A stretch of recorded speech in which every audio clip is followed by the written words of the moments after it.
Bonjour à tous, bon réveil, bienvenue dans la matinale de Média TV. Ce sont 2 heures d'information qui vous attendent. Sport, économie, revue de presse et bien sûr le journal. Voici les titres.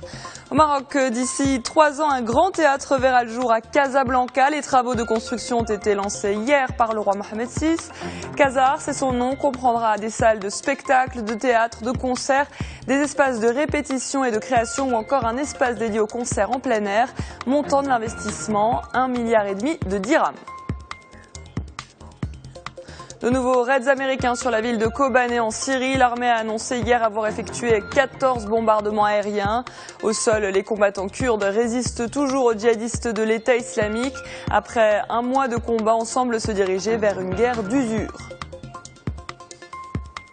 En Espagne, 6 nouvelles personnes sous surveillance suspectées d'avoir le virus Ebola. Parmi elles, un passager d'Air France. La psychose gagne du terrain et la question des contrôles devient cruciale. Selon l'Organisation mondiale de la santé, il y aurait désormais 1000 cas en plus chaque semaine.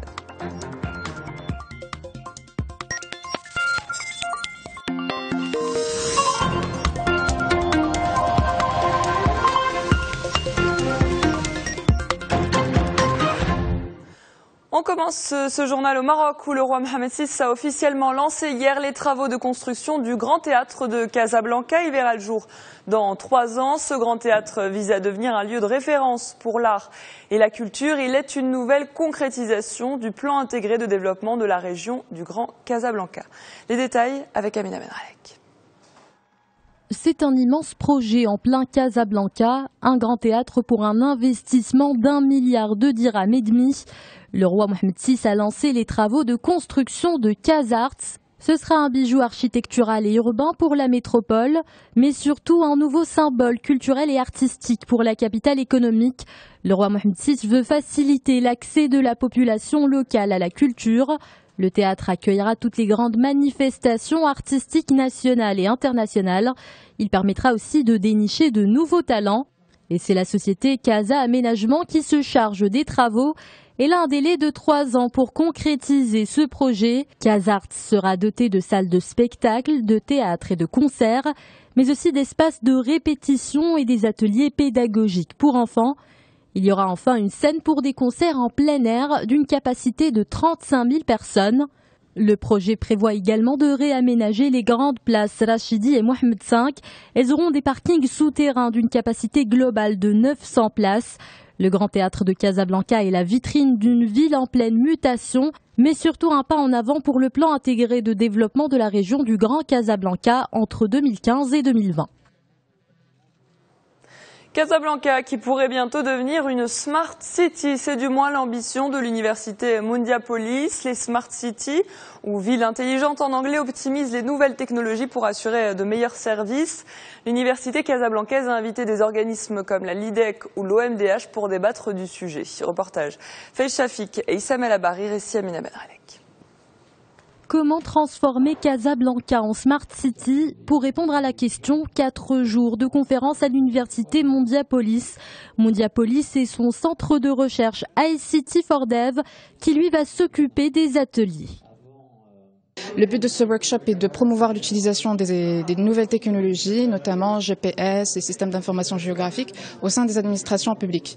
Ce workshop est divisé en 3 jours de formation et 2 jours de conférence. Nous avons l'occasion aujourd'hui d'accueillir le secteur privé, la société civile et le ministère et le secteur public. Les partenaires du projet ne sont autres que l'Organisation marocaine des droits de l'homme, le Maroc numérique et la LIDEC. Ils ont tous signé des conventions avec Mundiapolis. Objectif, rendre les infrastructures urbaines à Casablanca beaucoup plus efficaces. Pour la LIDEC par exemple, ce partenariat est une aubaine. Il lui permettra de mieux évaluer les besoins de ces nouvelles recrues. Une des clés de la réussite d'une entreprise, c'est son ouverture sur le monde, son ouverture sur la formation, son ouverture sur la préparation des étudiants de demain. Vous savez, nous recrutons chaque année des étudiants qui sortent d'un monde pour entrer dans un autre.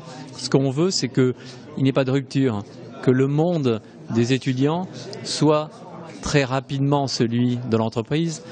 Le concept de Smart City ou de ville intelligente est une nouveauté pour le Maroc. Pour mériter ce titre, Il faut une gestion avisée des infrastructures comme les énergies, le transport ou les équipements publics. Cette gestion doit être à la pointe de la technologie. On reste dans la ville de Casablanca où a été arrêté mercredi un Marocain résidant en France qui voulait embarquer ses fillettes pour faire le djihad et combattre dans les rangs de Daesh. Je vous en parlais hier, cet homme a été arrêté à l'aéroport de Casablanca en compagnie donc de ses 2 filles âgées de 2 et 4 ans ainsi que d'une jeune femme de 19 ans, une Marocaine avec laquelle il aurait contracté un mariage coutumier. La mère des enfants n'était visiblement au courant de rien. Son témoignage est à lire sur le site le360.ma. L'homme chauffeur de poids lourd devait prendre l'avion pour la Turquie.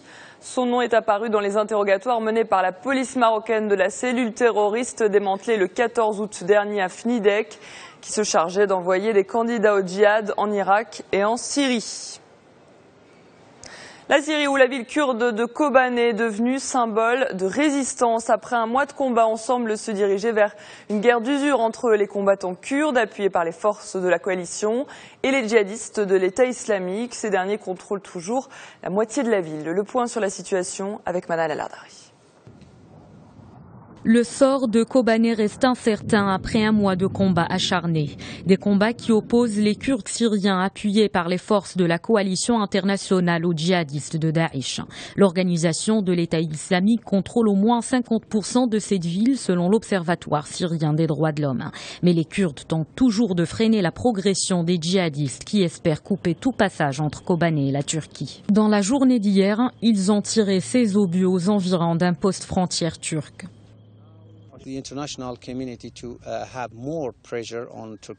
La communauté internationale doit mettre plus de pression sur le gouvernement turc pour qu'il ouvre la frontière. L'objectif est de délivrer les munitions, les armes, mais aussi de faciliter l'accès aux Kurdes de la Turquie qui souhaitent rejoindre la résistance dans son combat contre l'EI. En 30 jours, la bataille de Kobane a fait 662 morts d'après l'Observatoire syrien des droits de l'homme. Quant aux réfugiés, leur nombre dépasse les 300 000. Ils ont fui la zone de combat vers la Turquie et l'Irak depuis le début de l'offensive lancée contre cette ville. Sans les attaques aériennes, la situation aurait été nettement plus difficile. Les unités de protection du peuple kurde ne seraient pas capables de faire face à l'EI sans appui, car les djihadistes apportent des armes de l'Irak et de quelques positions militaires syriennes. Jusqu'à présent, les zones autour de Kobane leur sont ouvertes. En Irak, Bagdad serait à l'abri d'une menace imminente, c'est ce qu'a déclaré le porte-parole du ministre américain de la Défense qui appelle à la stabilisation du gouvernement de Haïdar al-Abadi. La situation est inquiétante, au moins 26 personnes sont mortes hier dans plusieurs attentats autour de la capitale. L'un d'entre eux a été revendiqué par l'État islamique. L'Union européenne se mobilise pour lutter contre le virus Ebola. Les ministres de la Santé de l'UE étaient réunis hier à Bruxelles pour évoquer le sujet. Les pays occidentaux sont de plus en plus concernés par l'épidémie, d'autant que le bilan ne cesse de s'alourdir. 6 personnes présentant des symptômes suspects ont été hospitalisées hier en Espagne, dont un passager d'Air France provenant du Nigeria. Au total, le virus Ebola a fait près de 4500 morts dans 7 pays. C'est ce qu'a révélé le dernier bilan de l'OMS. Plus de précisions avec Naïma Mouaddine. L'épidémie d'Ebola continue sa progression fulgurante en Afrique de l'Ouest. Près de 4500 morts, 9000 cas enregistrés dans 7 pays selon le dernier bilan de l'Organisation mondiale de la santé. 3 pays sont tout particulièrement touchés, le Libéria, le Sierra Leone et la Guinée. L'OMS a donc décidé de diviser en 2 groupes les pays touchés par l'épidémie. Le premier groupe est composé des 3 pays les plus atteints. Le second compte le Nigeria, le Sénégal, les États-Unis et l'Espagne. Aux États-Unis, 2 membres du personnel soignant ont été infectés dans un hôpital texan où un patient libérien de retour de son pays est mort du virus. L'Espagne connaît un cas d'infection. Une aide-soignante qui s'était occupée de 2 missionnaires infectés est rapatriée à Madrid où ils sont décédés en août et en septembre. Ce sont les personnels de santé qui sont en première ligne, avec 236 morts dans tous ces pays. Selon les dernières données de l'OMS, la maladie a atteint un taux de mortalité évalué à 70%.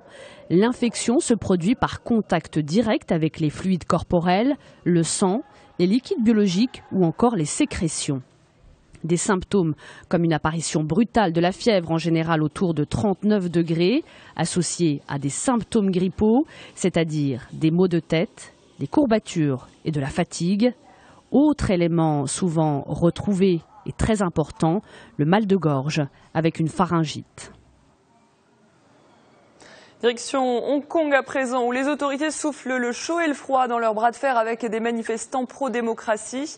Alors qu'une proposition de dialogue a été faite hier, ce matin à l'aube, la police a à nouveau démantelé un campement de protestataires. Ces derniers réclament la démission du gouvernement et l'instauration d'un véritable suffrage universel dans le territoire autonome.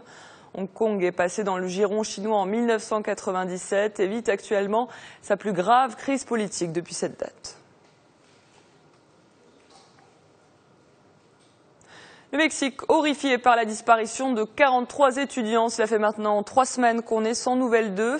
Ces jeunes âgés de 17 à 21 ans ont disparu après une fusillade entre des policiers et des hommes armés présumés narcotrafiquants. Des manifestations de colère sont organisées par la population. Manal El-Ardari.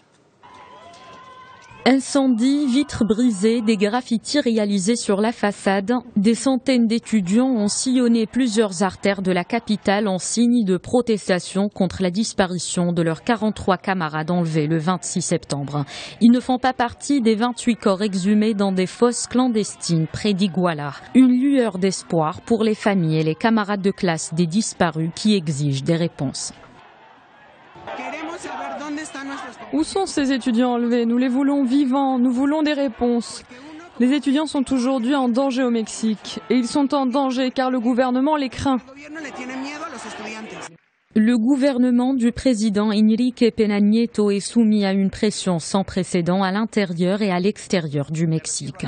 14 policiers de la municipalité voisine de Cocula ont été arrêtés. Ils ont avoué avoir remis les étudiants enlevés à un groupe criminel. Nous demandons aux autorités de nous rendre les étudiants d'Ayotzinapa vivants, les 43 disparus. Nous réclamons aussi la détention des policiers qui ont pris part à cet incident. Le gouvernement et le maire d'Iguala devront savoir où sont ces étudiants disparus.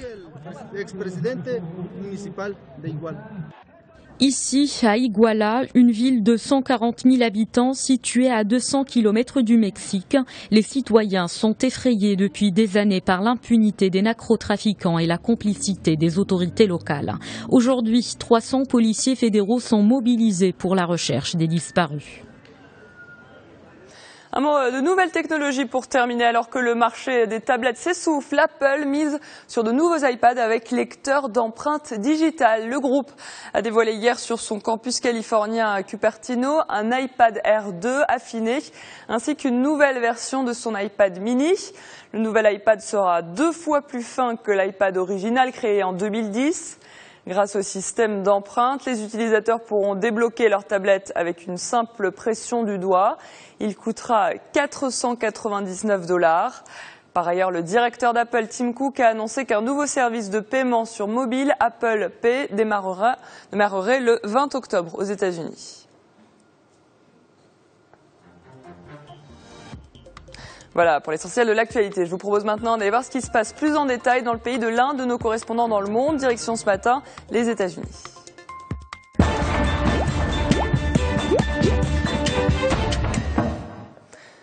En direct de New York, nous retrouvons tout de suite notre correspondant Frédéric Autran. Frédéric, bonjour. Bonjour Alison, bonjour à tous. Alors on commence par l'élection hier de 5 membres non permanents du Conseil de sécurité de l'ONU.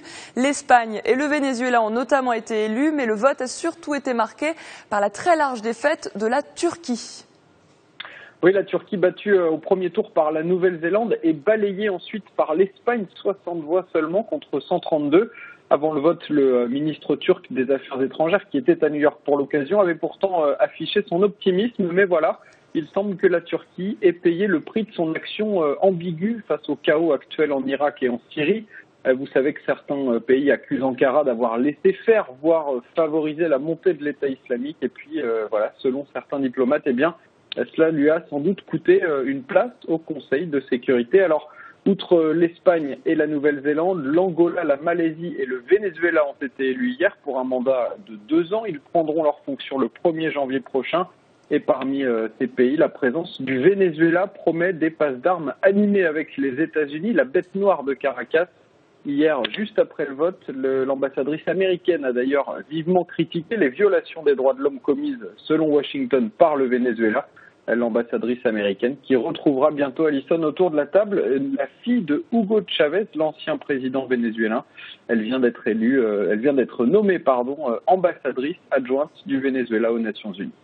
Et puis Frédéric, autre sujet qui fait la une de l'actualité aux États-Unis, le virus Ebola. Depuis le début de la semaine, 2 cas ont été confirmés au Texas et les autorités sanitaires américaines sont très critiquées. Oui, hier, le patron du CDC, qui est la principale autorité de santé publique ici, a été longuement interrogé par des membres du Congrès américain, très remontés. Il faut dire que la polémique ne fait que gonfler depuis la contamination de ces 2 infirmières qui s'étaient occupées du premier patient d'Ebola dans un hôpital de Dallas. Et pourquoi cette polémique? Eh bien, parce qu'on a découvert notamment que l'équipement de protection qu'elles utilisaient était insuffisant, que le personnel soignant en général, aux États-Unis, n'avait pas vraiment reçu de consignes très claires sur comment lutter efficacement contre Ebola.